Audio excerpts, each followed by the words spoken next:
각이 살아있는 정치평론 시사정각 시작하겠습니다. 오늘 월요일에 정치 고수 두 분을 모셨습니다. 네, 김상일 정치평론가 그리고 윤희석 전 국민의힘 대변인 나오셨습니다. 두 분 어서 오세요. 안녕하세요. 네. 친명 좌장의 사의 표명 후폭풍이 거셉니다. 관련 영상부터 보시죠.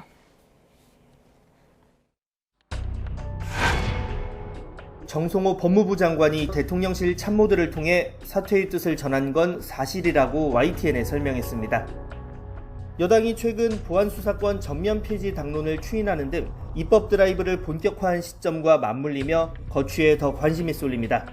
경찰 단계에서 제대로 처리되지 않고 검찰 단계에서 보완했던 사항들이 11개나 됩니다. 이게 수사에 대한 어떤 교차 검증들이 필요하기 때문에 지금 검찰을 개혁하려는 이유가 검찰 수사가 문제가 돼서 개혁하려고 하는데 다시 경찰 수사의 문제점을 검사에게 수사권을 주는 방식으로 해결해서는 안 되는 그런 사건. 검사가 관련된 정치 사건이 몇 건이겠습니까? 성범죄들, 아동학대, 노인학대, 장애인학대 등 사회적 약자를 대상으로 한 사기범죄들 같은 경제범죄들 굉장히 어렵습니다. 수십만 건 중에 사건의 그런 거 1%는 몇천 건이 넘습니다. 그 1%의 그 억울한 사람들 어떻게 하는 게 검찰직의 존재 이유 아니겠습니까? 공수처도 만들어져 있습니다. 법무부 장관님. 아니, 말할 기회를 좀 주십시오 좀요. 다만 민주당 지도부는 흔들림 없는 검찰개혁 추진을 재차 공언했습니다. 대통령님께 아직 직접 사의 표명은 안 하신 걸까요? 국익을 위해서 대통령께서 열심히 일하고 계시잖아요. 그런 부분에 국민들이 관심을 갖고 해야지. 이건 뭐 중요한 문제가 아닙니다. 저것처럼. 만약 역사의 대죄인으로 기록될 것이 두려워 사의를 표명한 것이라면 가장 비겁한 도피에 불과합니다.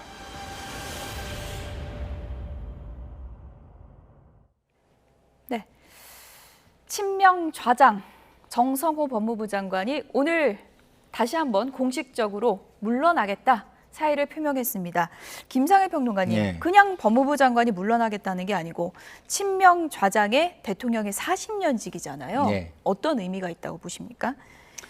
글쎄요, 이제 법무부 장관 위치에서 예. 나름의 정치적 그 존재감과 의미를 가지고 본인의 역할을 하려고 했는데 그게 녹록지 않다. 예. 그렇다고 한다면 굳이 여기에서의 역할보다 조금 더 자유롭게 발언하고 소신과 양심에 근거해서 정치를 할 수 있는 자리로 돌아가는 게 맞지 않겠냐. 뭐 이렇게 저는 개인적으로 좀 해석이 되는 상황과 말씀으로 보이고 들립니다. 애둘러서 말씀하셨는데 보안 수사권 완전 폐지, 민주당의 당론 확정과 직접적인 연관이 있다고 보십니까? 그게 방아쇠가 됐겠구나, 예. 트리거가 됐겠구나 이런 생각이 들고요.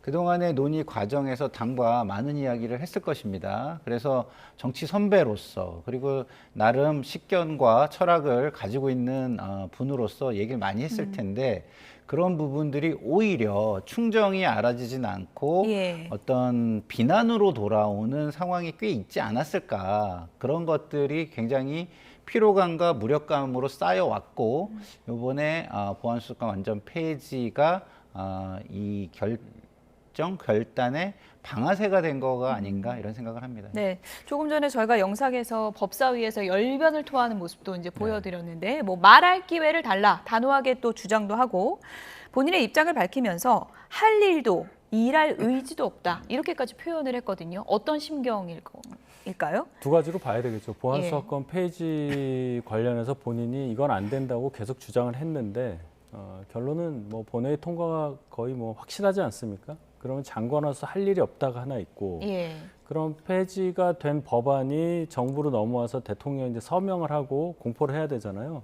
그 과정에 본인도 역할을 해야 되지 않겠습니까? 부서도 해야 하고 그 과정에 나는 찬동할 수 없다. 난 동의 못한다. 그렇죠. 예. 거기에 내 이름을 남기고 싶지 않다. 아마 이런 의사표시도 충분히 하려는 그러한 정성호 법무부 장관의 발언이라고 저는 생각을 합니다. 네, 오늘 청와대 입장도 속보로 들어왔는데 공식 확인된 바가 없다라고 선을 그었습니다. 네. 이 말은 뭐 사의 표명이 지난 주말 내내 뉴스에 나왔는데 네. 확인된 바 없다, 사실이 아니다라는 건 일단은 만류해 보겠다, 뭐 이런 속뜻일까요? 그런 의미도 일부 포함된 예. 것으로 해석은 되는데 그거보다 행정이라는 게 공식 절차에 의해서 이루어져야 되는 예. 것이잖아요. 그래서 알고는 있으나 공식적인 행위가 없었기 때문에 일단 그런 부분에 대해서 확인하거나 입장을 내지 않겠다. 이런 것도 또 한 뭐 절반 이상 같이 하는 거 아닌가 이런 생각이 들고요. 이 좀 전에 뭐 동의할 수 없는 거에 이름 남기고 싶지 않다 이렇게 말씀을 하셨지만 저는 뭐 그렇게까지 강하게는 해석하지 않고요. 예. 이게 이제 통과가 되면 실무 절차를 해야 돼요. 이제 뭐 조직도 준비해야 되고 네. 그 관련해 가지고 뭐 규정이나 이런 것도 만들어야 되고 그런데 본인이 참 동의가 잘 안 되는 거를 신이 나 가지고 실무적인 뒤처리를 하기는 좀 쉽지 않잖아요. 그래서 저는 그런 의미가 더 크지 않을까. 그냥 이거 여기 이름조차도 안 남기고 싶어 이렇게 너무 강한 그런 건 아닐 겁니다. 이재명 대통령과 워낙 가까운 사이인데 이재명 대통령이 이제 순방 중이긴 하지만 지금 전당대회도 있고 굉장히 중차대한 시기잖아요. 네. 뭐 전화 통화도 할 수 있는 거고 어떤 의사소통이 좀 이루어지고 있을까요, 지금? 글쎄요, 뭐 저런 경우에 네. 본인이 이제 뭐 이렇게 만류하는데도 그만두는 경우에 정치권에서는 우리가 가장 좋은 변명을 칭병이라 그래요. 친병. 예. 그래가지고 뭐 내가 아픕니다 이러고 그만두는 게 예. 그만두는 게 대부분이거든요. 그러니까 붙잡지 못하게. 예. 그렇죠. 그러니까 무슨 이유를 대야 되는데 그런 이유를 대면 그건 이렇게 해줄게 내지 뭐 이렇게 해서 이렇게 해결합시다 이런 식으로 이제 붙잡게 되잖아요. 그러면 이제 가장 좋은 게 정치권에서는 그냥 제가 좀 건강이 안 좋아서요 라고 그만두는 게 가장 일반적이고 가장 대표적인 사례입니다. 그래서 아마 지금 그렇게 하려면 뭐 대통령과 지금 이렇게 뭐 통화를 통해서 사전에 뭐 교감을 하고 그러면 오히려 그러기가 쉽지 않은 상황이 될 수 있기 때문에 아마 돌아오시면 직접 이야기하지 않을까 이런 생각을 합니다. 관측을 합니다. 뭐 그런 맥락인지 아닌지는 모르지만 어쨌든 정성호 장관이 오늘 법사위 전체 회의에서 공개적인 발언을 했고요. 몸이 좋지 않다 그렇게 얘기를 했습니다. 들어보시죠. 예. 뭐 세수는 세부대에 담아되지 않겠습니까? 이런 생각을 제가 한 총리가 그 보안사건 폐지 발표하기 그 전부터 사실은 생각을 해왔고요. 최근에 와서는 제가 뭐 개인적인 얘기인데 지금 건강 상태가 매우 좋지 않습니다. 제가 뭐 수개월 동안 지금 상당히 심각한 좀 수면 장애가 있고 기타 다른 개인적인 문제이기 때문에 말씀드리기는 좀 곤란한데 어떤 그런 측면을 고려해 갖고 뭐 대통령 주변에 계신 분들하고 많이 의논을 해오던 그런 차였습니다. 네. 네, 일단 뭐 수면 장애도 있고 몸도 안 좋고, 근데 뭐 저도 여러 군데서 들어보니까 진짜로 뭐 치아가 안 좋다 뭐 이런 얘기도 들려오고요. 몸이 진짜 안 좋은 것 같긴 한데 이 정도면 대통령이 더는 붙잡을 수 없지 않을까 뭐 이런 생각도 드네요. 그래도 일이 우선이라 예. 대통령 입장에서는 정성호 장관이 계속 자리를 지켜주셨으면 하는 마음이 클 겁니다. 누굴 믿겠습니까? 예. 만약에 정성호 장관 그만두시면 그 자리에 어떻게 그 자리를 메꿀 만한 분들을 대통령 입장에서 누구로 찾을 수가 있겠어요? 저는 생각이 안 나거든요. 그래서 대통령 입장에서는 정성호 장관의 좀 마음을 좀 다독여서 계속 일을 하시기를. 그래서 결론은 뭐 검찰개혁 완수되는 뭐 10월이라든지 이런 식으로 명분도 세울 수 있잖아요. 그런데 정성호 장관의 저 말씀을 들어보고 이게 표정과 여러 가지 상황을 보니까 대통령이 사의를 물리치기가 굉장히 어려워 보입니다. 그만큼 본인이 입장을 바꿀 가능성이 없어 보입니까? 그 정도로 뭐 바꿀 정도 생각했으면 이렇게 사의를 여러 번 표명하거나 또 그 과정에서 저렇게 단호한 본인의 의지를 국회에서 내보이지는 않을 것 같아요. 그래서 결론적으로 이 보안수사권 폐지 문제 이것 때문에 이 당과 또 국회, 뭐 정부 모든 것이 하나의 뭐 큰 소용돌이 안에 휩싸이는 거 아닌가 하는 생각이 듭니다. 세술은 세부대에 담아야 된다 이 얘기를 했거든요. 예. 그건 어떤 의미란 걸까요? 뭐 제가 아까도 말씀드렸지만 법이 통과되면 조직 인사 예산 뭐 규정 이런 것들을 만들어야 되잖아요. 그래서 뭐 그런 실무적인 일들은 그냥 새로운 사람하고 좀 신나게 하는 게 낫지 않겠냐 그런 의미가 내포된 것 아닌가. 본인은 사실은 뭐 그것을 신나게 하기에는 뭐 이렇게 좀 마음이 동하지 않은 그런 상황 아니겠습니까? 그래서 그런 의미로 저는 받아들입니다. 네, 국민의힘에서는 당장 여러 가지 정치적인 해석을 내놓고 있습니다. 김재현 국민의힘 최고위원은 이런 해석을 했습니다. 정성호 장관 사의 표명은 이재명 대통령의 공소 취소 추진, 책임을 피하려는 것이다. 이렇게 해석을 했고요. 정점식 원내대표는 이재명 대통령이 강경파 뜻에 동의를 한 건 결국 자신의 공소 취소를 위한 것이다. 이른바 맞교환서를 제기했습니다. 어느 정도 좀 근거가 있다고 보십니까? 왜냐하면 예. 공소 취소 관련해서 대통령의 정확한 반응을 저희가 알 수 없기 때문이에요. 재판을 재임 중에 하지 못하게 한다. 민주당에서 처음에 작년 그걸 추진했다가 청와대에서 대통령을 정쟁에 끌어들이지 마라 이렇게 얘기했잖아요. 그러면은 재판 계속 받는 것이냐는 생각이 들었는데 네. 공소 취소 관련해서는 계속 공소 취소 모임까지 만들고 공소 취소를 위한 이제 특검법안도 통과시키려고 했었던 전례가 있는데 그거는 그럼 정쟁이 아니냐. 거기에 대해서는 반응이 없었다는 얘기죠. 그러면 저희가 해석할 때는 대통령은 그 공소 취소가 제일 중요한 본인의 재임 중에 가장 큰 이슈다 이렇게 생각을 하고 있는 것이고 그렇다면 결론적으로는 보안수사권 폐지에 반대하는 대통령 입장에서도 네. 공소 취소 문제가 너무나 크기에 이거 그냥 눈 감고 넘어가는 거 아니냐. 그렇기 때문에 정성호 장관이 지금 이 상태에서 사의를 표명하는 것은 공소 취소 과정에서 나는 빠지겠다. 이렇게밖에 해석이 안 된다는 그런 말씀으로 이해합니다. 근데 저건 너무 말이 안 되는 게요. 예. 아니, 본인들이 무속인도 아니고 어떻게 남의 생각을 단정을 합니까? 그건 말이 안 되고 저 정도 중요한 사안이면 정확한 근거를 가지고 말씀하시는 게 맞다는 말씀을 좀 드리고 싶고요. 저건 뭐 정치 공세이자 저는 뭐 음모론 제기 수준뿐이 지금은 안 된다. 예. 그런 말씀을 드립니다. 사실 대통령께서는 네. 제가 알고 있기로는요. 공소 취소 이거에 대해서 크게 뭐랄까요? 마음이 없어요. 왜냐? 정말 그렇습니까? 예, 예. 왜냐? 그거 해도 네. 남는 건들이 있고 그리고 규정을 바꿔서 하면 정권이 만약에 바뀌거나 이렇게 되면 그 규정을 또 똑같이 바꿀 거 아닙니까? 그게 큰 의미가 없다. 그게 대표적인 게 이명박 전 대통령 케이스예요. BBK 다 없앴지만 다스로 결국 옥고를 치렀잖아요. 그렇기 때문에 그런 생각은 없고 제가 알고 있기로 공소 취소는 예. 제가 다 맞지는 않겠지만 이 자기 정치를 해야 되는 분들이 있어요. 최고위원을 하거나 자기가 이제 강성 지지층을 좀 끌고 가고 싶거나 내 편으로 당겨오고 싶거나. 예. 근데 이게 굉장히 좋은 이슈인 거예요. 그분들한테. 그래서 이 이슈를 활용하는 거고 대통령은 그렇게 이슈를 활용하는데 뭐 이걸 다 막아서면 본인이 그렇게까지 하면 뭐 너무 이렇게 그 사람들에게 또 공간을 너무 이렇게 닫아버리는 거기 때문에 그냥 두고 보는 거 아닌가 이런 생각을 합니다. 오늘 밝힌 청와대 입장에서 이제 여당의 보안수사권 폐지 당론에 어떤 결정이든 이제 국회의 결정을 존중하겠다 이런 입장을 밝혔거든요. 그러면 이재명 대통령이 뭐 거부권을 행사하거나 그럴 가능성은 뭐 전혀 없을까요? 네, 저는 전혀 없다고 생각합니다. 예. 지금 정성호 장관에 대해서 이 문제를 돌파를 안 하고 이 상태에서 좀 도망가는 거 아니냐라는 지적들이 야당 일부에서 나오고 있어요. 예. 그 얘기 중에 하나는 그래도 자리를 지키면서 아직 통과는 안 됐잖아요. 통과돼서 정부에 이송이 됐을 때 그 단계에서 막을 수도 있는 거니까 거기서도 좀 역할을 해달라. 아마 이런 주문으로 생각이 되거든요. 네. 근데 지금 상태에서 정성호 장관이 사의 표명을 했고 또 대통령도 아무 말씀 안 하고 당의 결정을 존중한다 이렇게 나오면 아무리 정성호 장관이 이 직을 유지한 상태에서 강하게 대통령한테 뭔가 건의를 한다고 해서 예. 이 대통령이 본인 출신, 본인이 속해 있는 당, 여당의 어떤 의견을 반대하면서 거부권을 행사한다?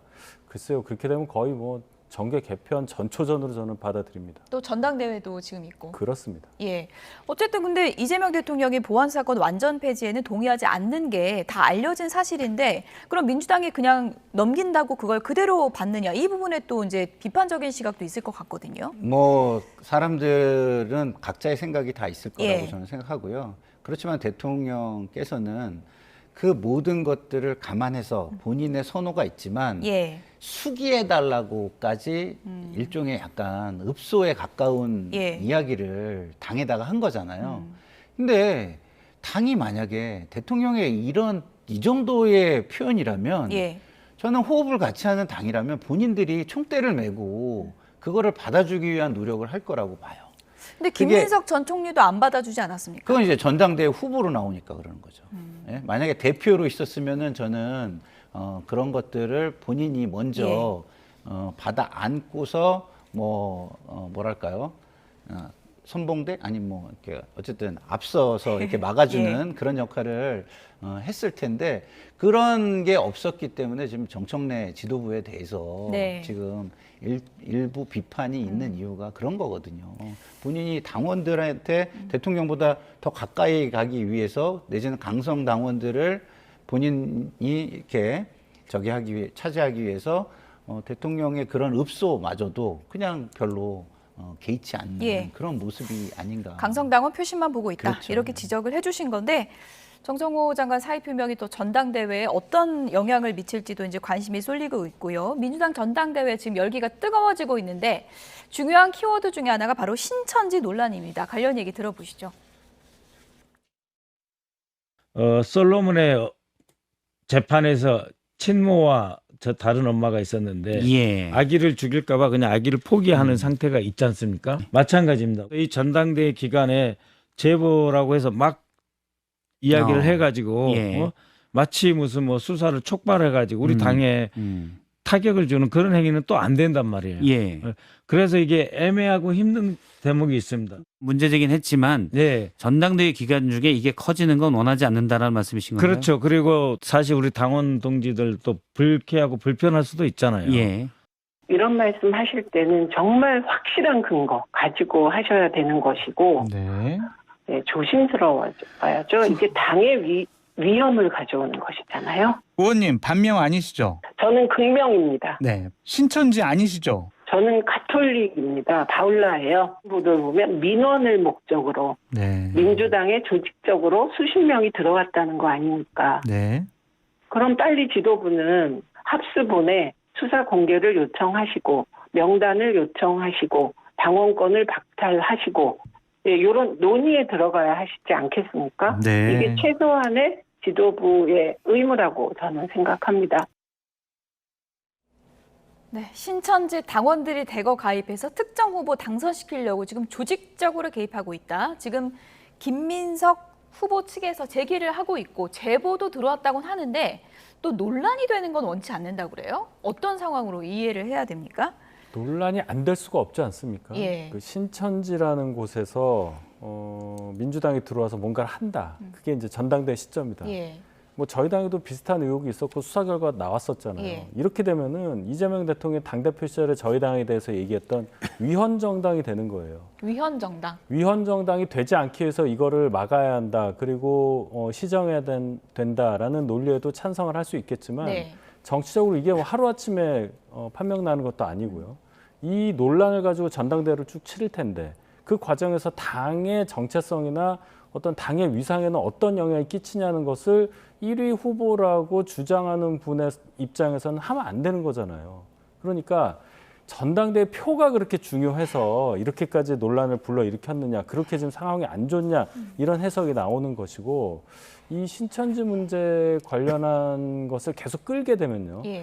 지금 최민희 의원 얘기하시는 것처럼 계속 공격받을 거예요. 뭐 똑바르게 나오는 증거를 제시하기는 어려울 겁니다. 수사 담당자가 아니면. 그럼 결국은 패착이라고 이렇게 볼 수 없는 거죠. 김민석 후보가 굉장히 큰 실수를 했다고 저는 생각합니다. 민주당이 뭐 제보가 맞다면 신천지에 휘둘리고 있다 뭐 이런 얘기가 되는 건데 이건 특정 후보에만 타격을 주는 게 아니라 민주당 전체에 흙탕물이 된다 이런 우려도 있는 것 같습니다. 그렇죠. 저도 뭐 전략적으로 좀 좋은 선택이 아니었다고 여러 번 방송에서 말씀을 드렸는데요. 득점 전략은 아닙니다.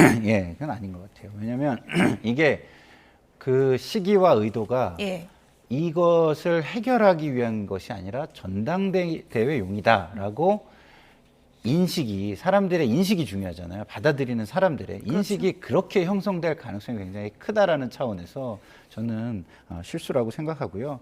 사실 뭐 통일교, 신천지 이런 사회적인 수용성이 좀 떨어지는 조직에서는 모든 권력 기관에 이런 식으로 본인들의 민원을 위해서 접근하는 게 많습니다. 저도 사실은 학생회장을 할 때요, 그 통일교회 한학자 그 부인이죠, 그 당시에는 총재 부인의 강연을 학교에서 해주면 저를 뭐 유학을 보내주고 미국 워싱턴 타임즈 기자를 시켜주겠다 예. 이렇게 접근을 하더라고요. 그런 식으로 안 넘어가신 거잖아요. 아니, 저는 안 했으니까 지금 이렇게 얘기를 하는 거지. 그렇죠. 했으면 이 얘기 어떻게 김상일 하겠어요. 평론가님은 네. 굉장히 소신을 지키는 분이십니다. 예, 그래서 그런 식으로 사회적인 어떤 곳곳의 수용성이 좀 떨어지는 부분에 접근해가지고 본인들의 어떤 수용성을 높이기 위한 민원과 행위들을 굉장히 많이 하기 때문에요. 아마 개연성은 곳곳에, 높다고 보시는군요. 곳곳에 저는 있을 거라고 생각을 해요. 근데 지금 이렇게 의혹 제기는 계속하고 수사는 전대이후에 하자는 건 또 어떤 얘기인 거예요? 그건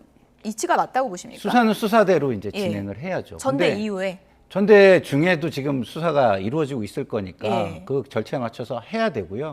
수사가 어느 정도 많이 이루어져서 당에 이런 부분은 선거에 뭐 영향이 있을 수도 있고 뭐 그러니까 뭐 결과를 좀 통보해 주면 그거 가지고 또 문제를 또 해결해야 되는 게 있는데 만약에 수사기관에서 그런 걸 통보해 주지 않더라도 자체적인 조사는 저는 시작해야 된다고 봅니다. 의혹 해결은 안 되고 지금 친명 쪽에서도 수사는 전대 이후에 하라는 거거든요. 그러면은 이게 사실 확인도 안 되고 전대 변수는 되고 어떻게 해야 되는 겁니까?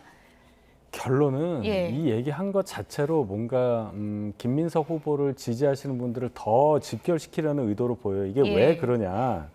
솔직히 지난 20대 대선 때 이낙연 후보와 경쟁했던 당시 이재명 후보가 서울에서 너무 많이 지면서 어떻게 보면은 후보가 안 될 수도 있었어요. 갑자기 그렇게 바뀌었거든요.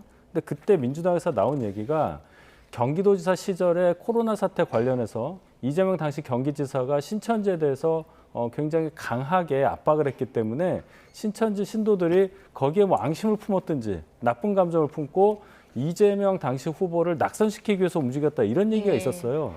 그럼 김민석 후보도 똑같이 지금 그렇게 생각하고 있는 게 아니냐. 그러니까 신천지 들어오면 우리 떨어질 수도 있으니까 저를 지키기 위해서라도 투표 많이 해주시고 김민석을 지켜주세요. 이 얘기를 하려고 이 말씀을 꺼낸 거로 저는 해석을 하는데 충격적인 게 신천지라는 단어를 고유명사를 얘기하는 순간 민주당이 뭐가 되냐, 왜 그 생각은 안 하셨느냐, 이 비판은 피할 수가 없다는 말씀입니다. 네, 어쨌든 뭐 친명계에서 지금 신천지 의혹을 제기했는데 친청계가 바로 수사해라 하니까 친명계가 나중에 수사해야 된다. 또 이렇게 맞받아치는 상당히 좀 논리가 모순적인 그런 상황이 이어지고 있는데 전대 변수는 좀 지켜보도록 하고요. 끝으로 국민의힘 얘기 잠깐 좀 해봐야 될 것 같습니다. 국민의힘 권영진 의원 이른바 멱살잡이 논란이 파장이 커지고 있습니다. 전현직 원내대표 2명의 멱살을 잡았다. 상임위 배분 때문에요. 이 부분과 관련해서 국민의힘에서 오늘 어떤 얘기가 나왔는지 얘기를 좀 들어보시죠. 지난주의 일은 제 개인의 문제가 아니라 보수 대표정당 국민의힘의 문제입니다. 다시는 이런 일이 발생하지 않도록 원내대표로서 역할을 다해 가겠습니다. 그리고 이번 일을 계기로 해서 보수의 품격과 당의 질서를 바로잡는 그런 계기가 되어야 된다고 생각을 합니다.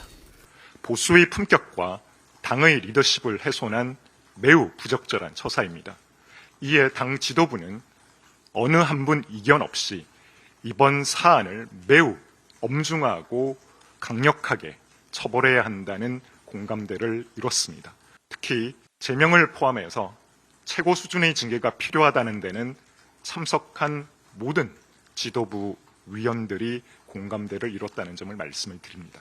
대국민 사과와 함께 본인이 책임지고 행동에 대해서 처신하는 것이 맞다고 최고위원들께서 말씀들을 하셨습니다.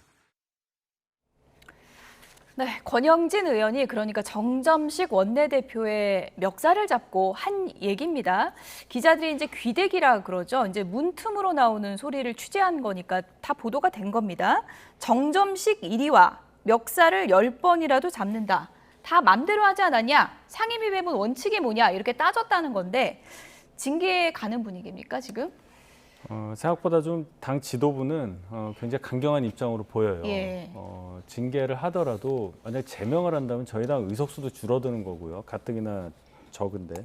그리고 제명 정치를 또 하는 거냐라는 비판을 지도부가 받을 수밖에 없는 건데 저렇게 대변인이 징계 수준을 이제 제명이라는 단어까지 써서 얘기를 한다는 것은 그만큼 지금 최고위원회 분위기가 오늘 있었던 최고위원회 분위기가 굉장히 강경했다 이런 걸 알 수 있는 것이고 뭐 욕설, 폭력 이런 뭐 사항 때문일까요? 일단 그렇게 봅니다. 그리고 물리적인 접촉이 있었기 때문에 특히나 전직 원내대표를 향해서도 동시에 그런 행위가 있었다는 것에 대해서는 누구도 아마 권영진 의원의 행위에 대해서 방어할 수는 없을 거예요. 그러나 한 가지 첨언을 한다면 정점식 원내대표, 지금 박성훈 수석대변인 다 보수의 품격을 언급하지 않았습니까? 보수의 품격에 대해서 권영진 의원의 행위가 그 기준에 맞지 않다는 것은 다 저희가 동의를 하는데 예를 들어 장도혁 대표가 당에서 당론으로 정한 예를 들어 재선거는 안 된다. 이런 것을 무시하고 장외로 나가서 계속 주장하는 것은 보수의 품격과 맞느냐. 지금 장 대표가 밖에 나가서 뭐 옷을 벗으면서 뭔가를 드러낸다거나 청중들과 굉장히 그 강한 구호를 외치면서 하는 행위들. 그것이 이분들이 말하는 보수의 품격과 그럼 얼마나 맞느냐. 거기에 대해서도 판단할 수 있는 그런 용기와 그런 합리적 판단이 필요하다고 저는 생각합니다. 산자위, 국토위, 정무위 다 했는데 배치 원칙이 뭐냐? 왜 나는 맨날 소외되냐? 이렇게 상임위 배분이 중요한 거냐? 이게 뭐길래 그러냐? 많은 분들은 또 그게 궁금할 것 같아요. 상임위 배분이 굉장히 중요하죠. 왜냐하면 그 상임위마다 굉장히 그 이해 관계가 굉장히 큰 대가 있어요. 그러니까 인기 상임위라는 게 그래서 있는 겁니다. 그래서 민원이 몰리고 이해관계가 큰 상임위들이 인기가 있는데요. 그런 것들을 배분할 수 있는 권한이 원내대표에게 있는 겁니다. 그래서 원내대표가 되려고 하는 거예요. 기준 없이 그냥 원내대표가 알아서 주는 겁니까? 그거는 굉장히 정치적인 고려도 있고 그렇군요. 기준 관례와 기준도 있는데 그렇지만 그것보다 정무적인 판단 원내대표의 판단이 가장 우선합니다. 왜냐하면 선거를 통해서 당선이 되잖아요. 그 과정에서 선거를 도와준 사람들과의 관계 뭐 등등 뭐 이런 걸 다 고려해서 원내대표 1년이잖아요. 그 1년을 끌고 나가야 되는 진용을 짠다고 생각을 하거든요. 거기도 특히 위원장단과 간사단은 회의를 정책적으로 계속 같이 또 해나가면서 일을 추진해 갑니다. 그렇기 때문에 뭐 이거는 많은 이유가 있겠지만 원내대표의 권한을 그래도 존중해 줬던 것이 국회의 관례다 이렇게 보시는 게 징계 오히려 사안이라고 보세요? 뭐 징계의 문제는 제가 볼 때는 국민의 시각 때문에 저는 불가피하다 이렇게 봅니다. 왜냐하면 안 하면 저게 꼭 무슨 조폭들의 구역 다툼 같잖아요. 그렇기 때문에 뭐 저게 알려진 상황에서는 적절한 조치, 국민들이 어느 정도는 그래도 정치권이 뭐 그런 다른 이권 다툼보다는 낫다라는 모습을 보여줄 수밖에 없는 상황이다 이런 생각이 듭니다. 권영진 의원이 사실 뭐 저도 스튜디오에서도 많이 뵀던 분이고 평소에는 저런 이미지가 아니시기 때문에 저도 기사를 보고 좀 놀라기도 했는데 대한과밀에 소속이다 보니까 또 일각에서는 물론 저 행위 자체는 잘못됐지만 본인이 좀 피해의식 같은 게 뿌리 깊게 자리 잡았던 거 아니냐 그런 해석도 있습니다. 당 운영이 정상적이고 리더십이 역할을 계속 하고 있는 상태였다면 설령 상임위 배정 과정에서 좀 불만이 있다 하더라도 저렇게까지 감정의 골이 있지는 않았겠죠. 지금 말씀하신 대로 저희 당이 정상적으로 운영되지 않기 때문에 하나의 사안을 가지고도 정상적일 때와는 다르게 해석할 수가 있다. 그렇기 때문에 이런 안 좋은 결과까지 나오지 않았나 저도 거기에 동의합니다. 네, 어쨌든 뭐 징계 결과는 봐야 될 것 같은데 지금 윤리위 가동도 정상적으로 되고 있지는 않은 것 같아서 결과가 어떻게 될지 보겠습니다. 김상일 정치평론가, 윤희석 전 국민의힘 대변인 두 분이었습니다. 고맙습니다.